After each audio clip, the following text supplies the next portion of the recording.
Welcome,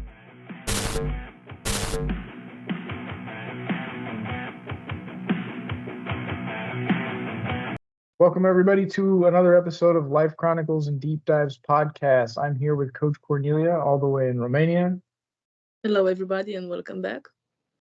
And my name is Coach Micah Ranjit, and today we're going to be talking about teenagers. What do teenagers need? What about them? And we're going to learn all about teenagers today.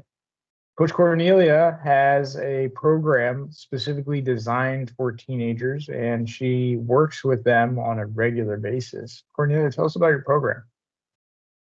Yeah, thank you, Micah.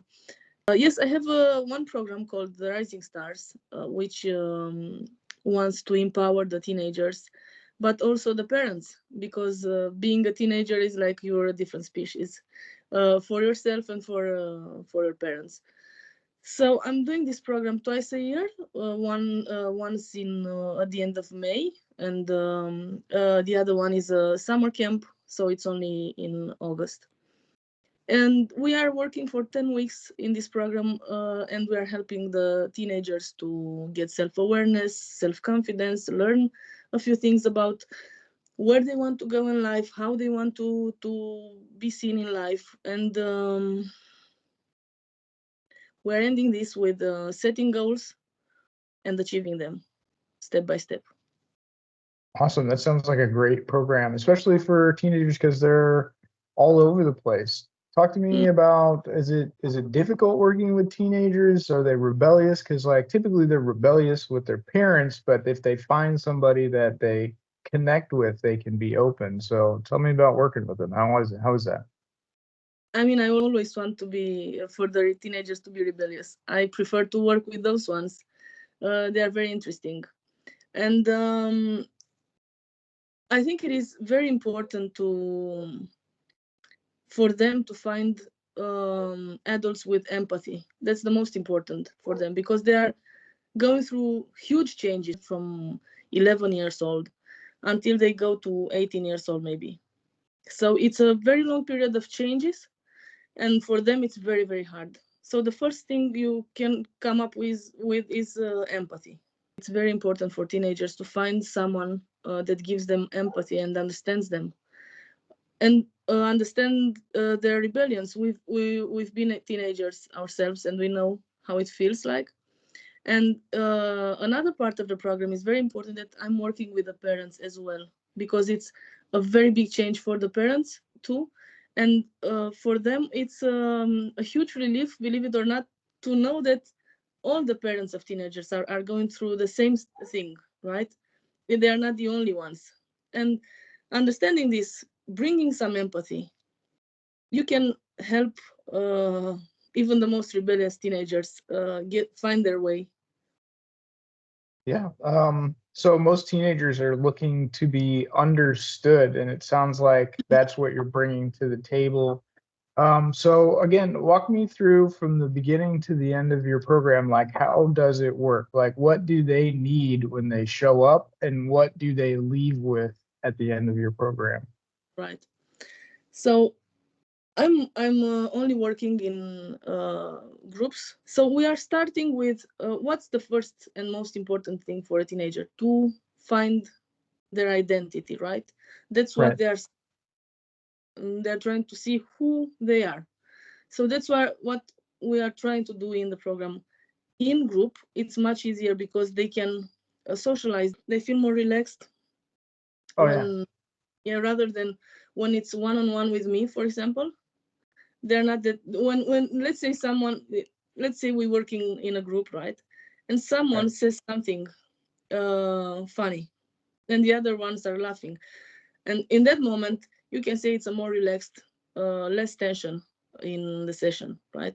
So this is why I prefer to work in groups.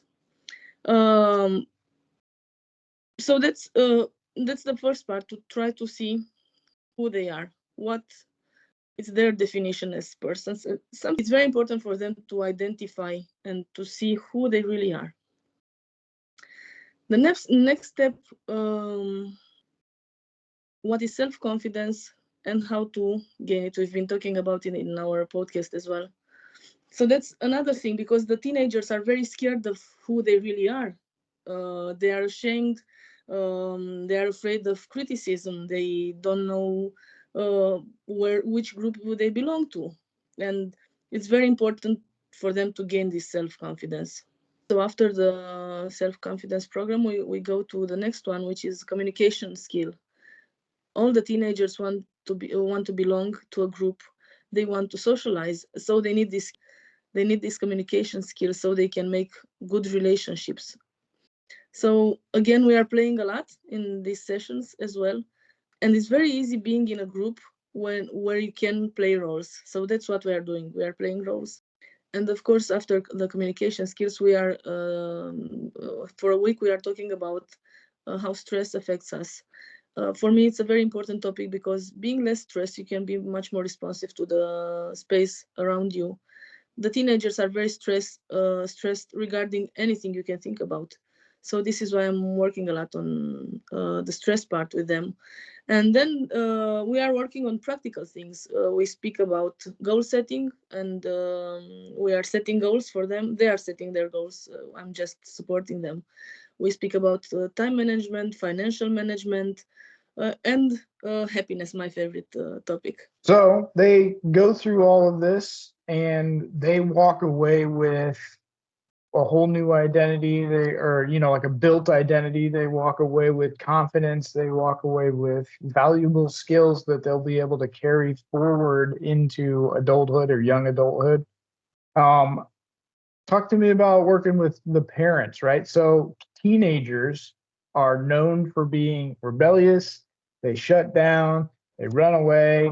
Not Mm, all of them, but a lot of them, they do kind of like have this what are they, antagonistic personality style as they're trying to like we've talked about this on the podcast. They don't like to be put into a box, but they don't know where they want to be either. So they're kind of like, it's like a little kid. If you had like 10 boxes on the floor, right? And the kid is running to each of the boxes. But as soon as you ask the kid if they like what's in that box, they say no, and they run away and they run to a different box to look in it to see if that's something that they like. And then you ask them again, hey, is that something you like? They're like, no, and then they run to a different box, and then that just repeats yeah. until they, pick a box. So tell me about the parents. The parents have to deal with this teenager lifestyle growing up. So talk to me about that. Right. It's very hard for both the teenagers and the parents, of course. And for the parents, it's like overnight they want to sleep with a princess, let's say, and they woke up with a monster, a little monster. That's how it feels for real. So as you said, they shut down. They don't like you anymore as a parent. They are always finding mistakes that you are doing as a parent.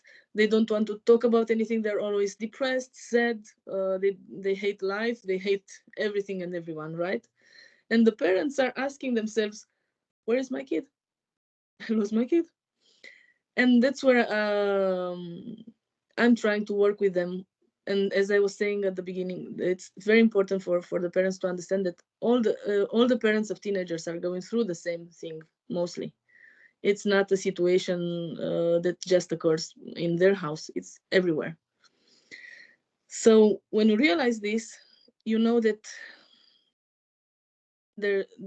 it's normal. And the second thing that I'm saying is it's gonna be over one day. Not very soon. It's gonna last a few years. It depends on the teenager, but it's gonna end, and you're gonna have a great kid again if you know how to deal with the situation. Because the parents are gonna start to feel guilty, are gonna get angry, and maybe not understand what's happening to their kid. The kid is getting frustrated because he's not understood, and it's a circle that keeps going and going and going. It's very hard for the parents and for the teenagers. And the main problem, in my opinion, is that sorry. The main problem, is my opinion, is that every single thing the teenager is doing comes from an emotional gap. So imagine a baby who's drinking milk from the bottle, and you're taking the bottle from the baby, and he's not well fed. He didn't have enough, and the baby will start crying. But if he's well fed and you show him a small toy, a little bear, he will give up the battle for that toy because he is well fed. It's the same with teenagers, in my opinion, because they have a lot of emotional needs, especially in this period of time. So if the parents are willing to find a little bit of empathy, that's what the kid needs. So let's say the teenager comes with a problem.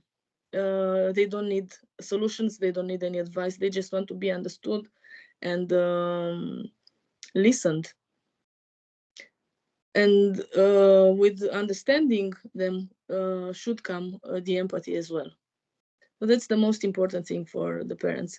But it's not easy. It's a very, very hard task. But as long as we are careful about these emotional gaps that the kids are having and we are trying to fill it, it's not easy because they're gonna reject us all the time. That's something that we have to expect. But as long as we are patient, we don't judge ourselves too much because we get angry, of course, and get in fights with them. It's normal. But if we're carefully filling these emotional gaps, they'll become slowly great adults. That sounds like a great program. It sounds like you're working with the teenagers, you're working jointly with the parents. And Yeah. at the end of that 10-week program, it sounds like they will have gained a lot of sense of self, some confidence, some financial skills, some time management, and maybe they will, bond with their parents just a little bit more than they would if they didn't have your program. I do want to throw this in here, right? So as I was listening to you, right, an idea popped in my head, and it's more of an experience that I've had compared to just a random idea, right? So I just did a very short video and I put it up on YouTube. It's about control, right?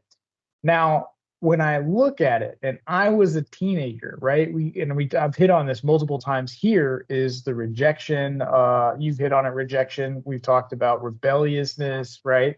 Now, what is that? Now, I'm going to take this back way a long time ago, and I'm going to start throwing ideas around. All right. So, like, let's say, right? Let's say if we were growing up in Revolutionary wartime in America. I don't know what that would be for you guys over there, but let's say, or even before that, settling times here in America, right?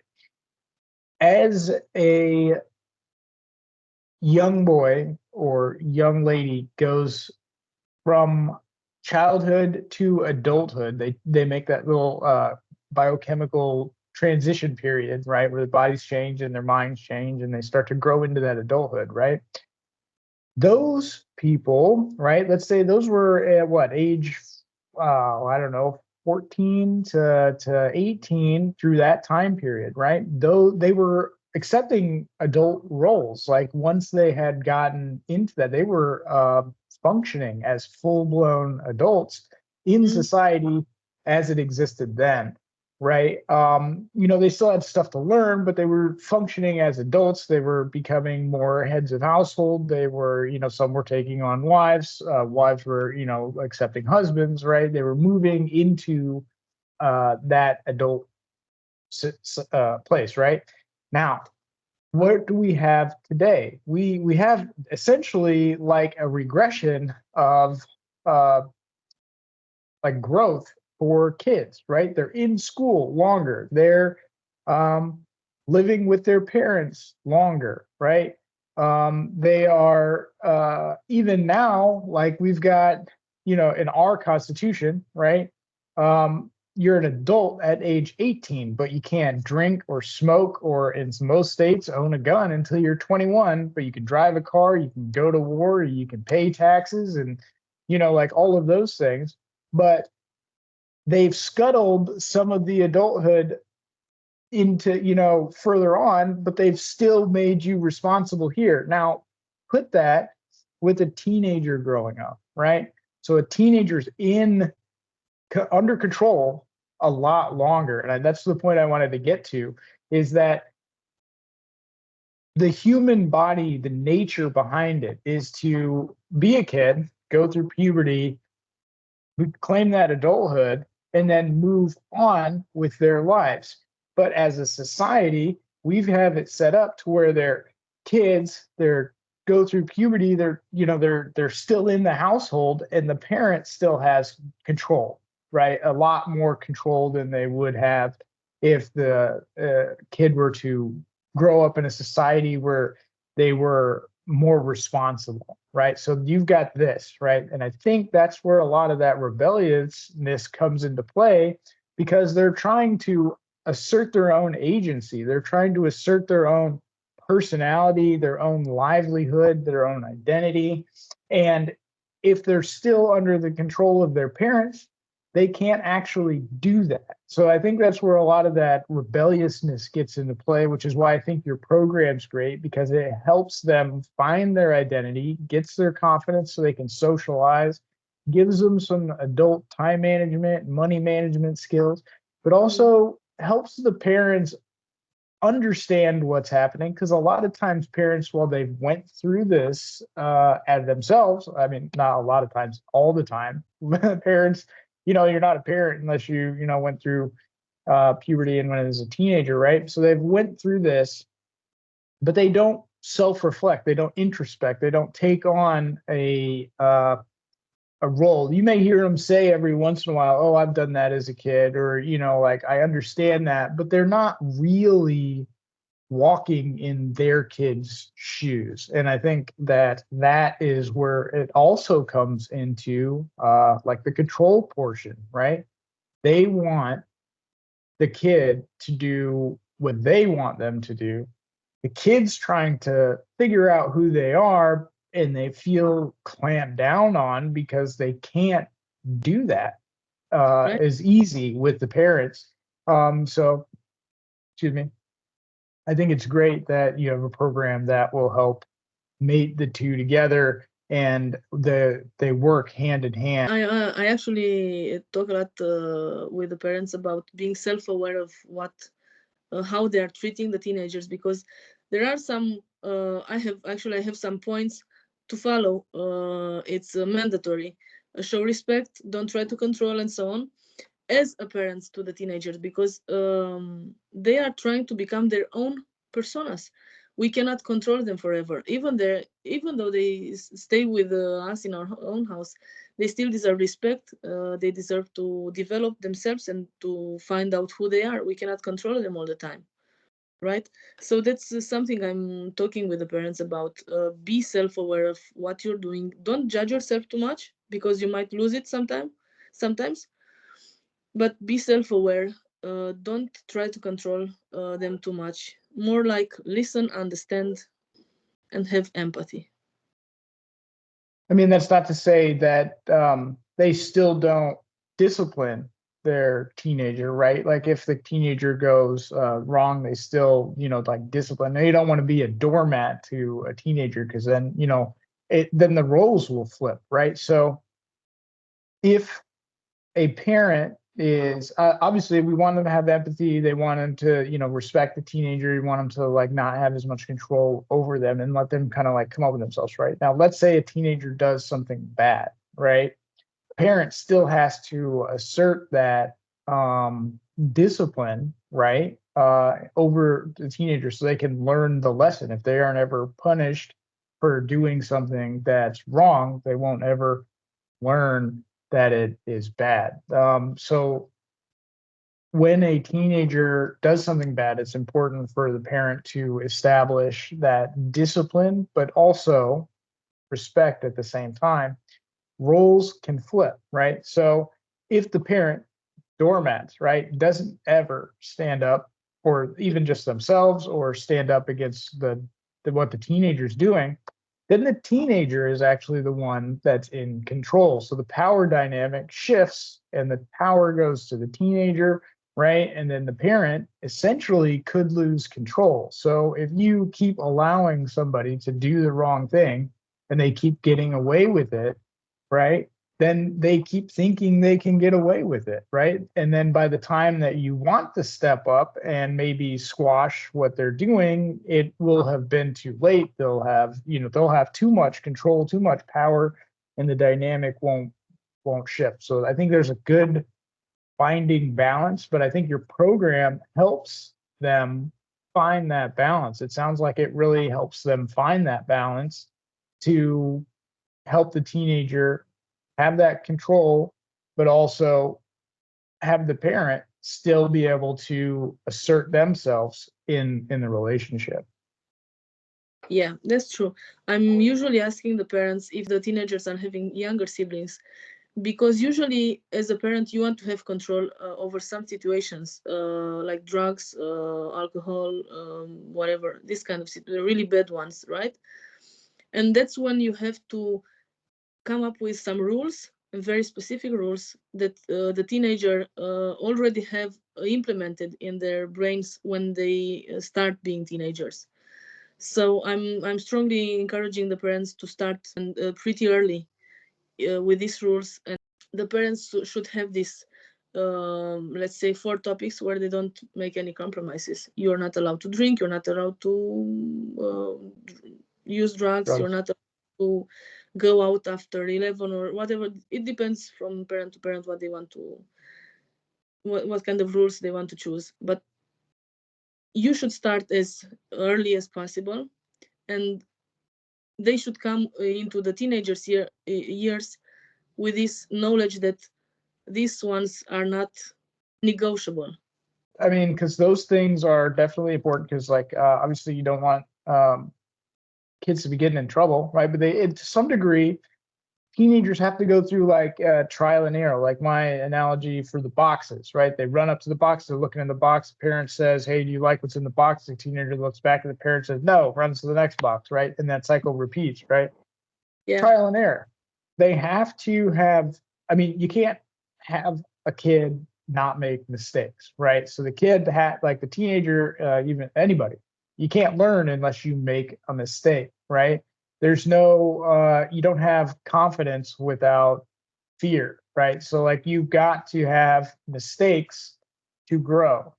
So in order for that to happen, the teenager has to make mistakes, right? And I think it's important for the parent to be able to empathize with those mistakes. So like, let's say if the teenager goes out, does drugs, right? First time, does drugs. Okay. So it's important for the parent. Sure, the parent, I'm sure, will be mad, right? I mean, you can't stop that, right?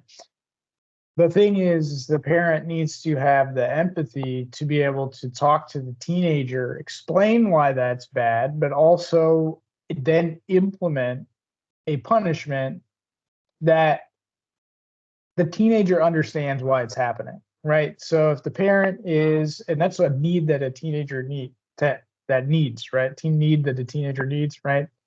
Is that they need to understand why the punishment is happening, right? Because and a lot of times I think that's where some parents may go wrong, is they are punishing the teenager, but they're not really helping the teenager understand why that's wrong. What they did was wrong, or what they did was bad. Now, because that happens, you'll have more chances, a higher likely chance that the teenager will repeat that same mistake before they learn their lesson, right? And sometimes if that carries over into adulthood, that can lead to, hopefully not, but it can definitely lead to like criminal act, or, like, I mean, something so simple as like a speeding ticket. I'm sure there's people on the planet that have never had a speeding ticket because they don't speed, right? You, right? And so like, but I as a teenager, I think I got, I don't know, how many speeding tickets do I have? Like, I don't know, 14 or so, some odd tickets, right? So, yeah, see, it took me that long to learn my lesson. It took me a long time, to learn that speeding lesson, right? Um, Part of me was rebellious, and my mom, wow. I look back at all the stuff that I put her through, and I had a few years ago, I went to her and I was like, "Mom, I gotta give you a hug for that, because I definitely put you through the ringer." Because I was rebellious, right? I also had a lot of childhood trauma. So talk to me a little bit more about what else do you think teenagers need as they are transitioning from kid to young adulthood? What else do you think they got? First, I want to stop a little bit about what you've said about making mistakes. You want for your teenager to make mistakes. It's very important. It's how they learn, as you said. At the same time, they already have, when they get to these teenager years, they already have to know what is allowed and what is not. That's what responsible parents should do. At the same time, they should know what the punishment for breaking the rules is, because let's say you don't talk about anything with your teenager and they go out and make mistakes, really bad one, I said, doing drugs, right? You really cannot do this all of a sudden. You cannot just say, oh, I'm going to punish you with this one, because you've never talked about this. A responsible parent is talking about this with the kid ever since kindergarten. I know parents who are doing this since the kids were 2 years old, just trying to implement it. Don't do drugs, don't drink, don't smoke, don't this and that. I'm not pleading for such an exaggerating thing, but at the same time, we have to talk about them. We have to teach them a little bit about what's allowed and what is not allowed. Absolutely, I think you're right. Because with the punishment, you're right. Right. I didn't, I'm thinking in my head like just like what actually happens like in my life, right? Um, and you're right.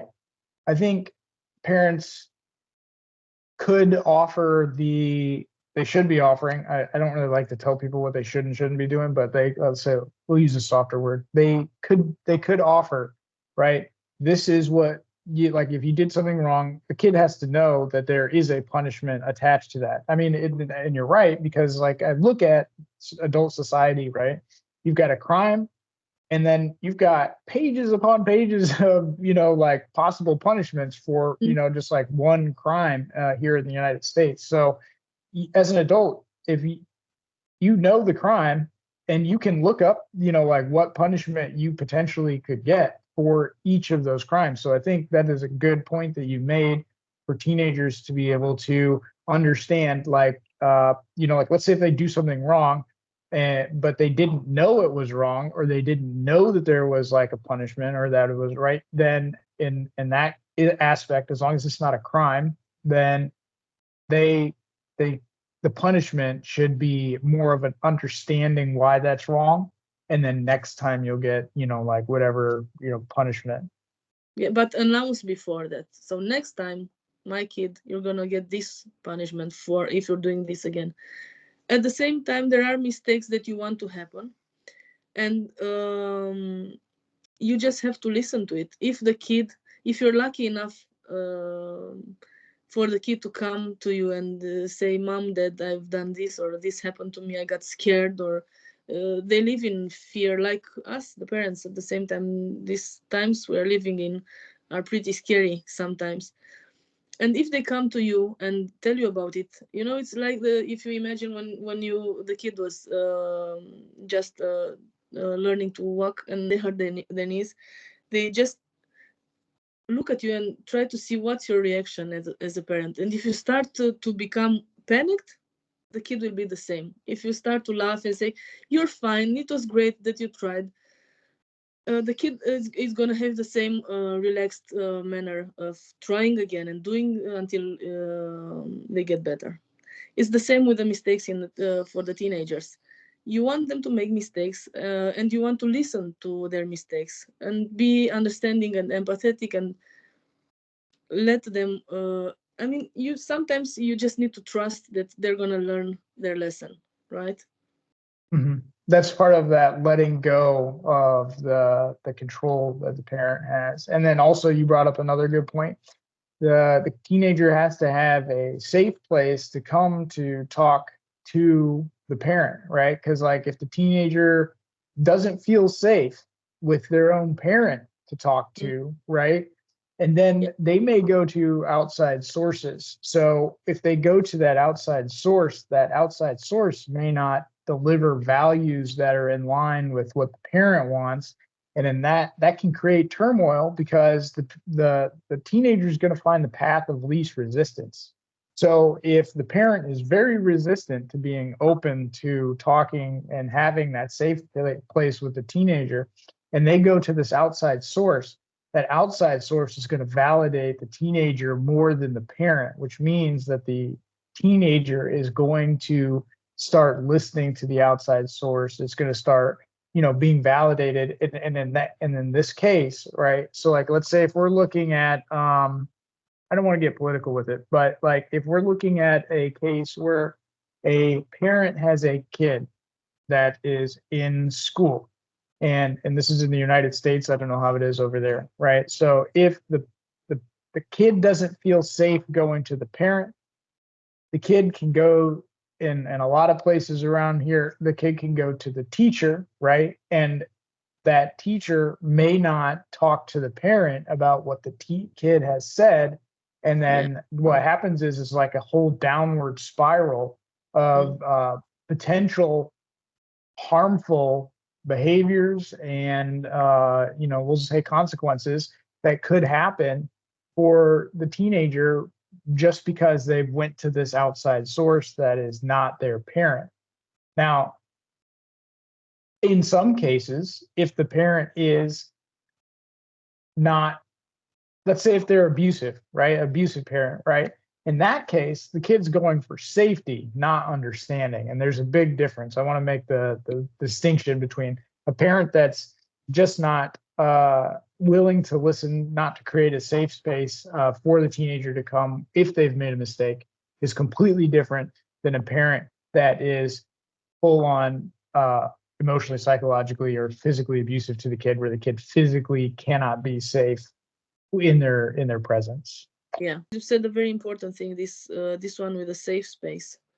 It's very important for the parents to think about a mentor for the teenager, and it's much better this way because sometimes when some things come from the outside, they might implement much better with the teenager. And the second thing is that if you as a parent are choosing a mentor, you will know that person. You can choose an uncle or an aunt or a grandfather or one of your friends that you trust. And that's how the kid can go to someone and find a safe space. Maybe they feel that they cannot speak with you about something, and they're going to that mentor, let's say. But you are still in control of who the mentor is. So that's very important because you can choose a mentor that has the same values, let's say, like yours. Absolutely. I think that's definitely important. Yeah.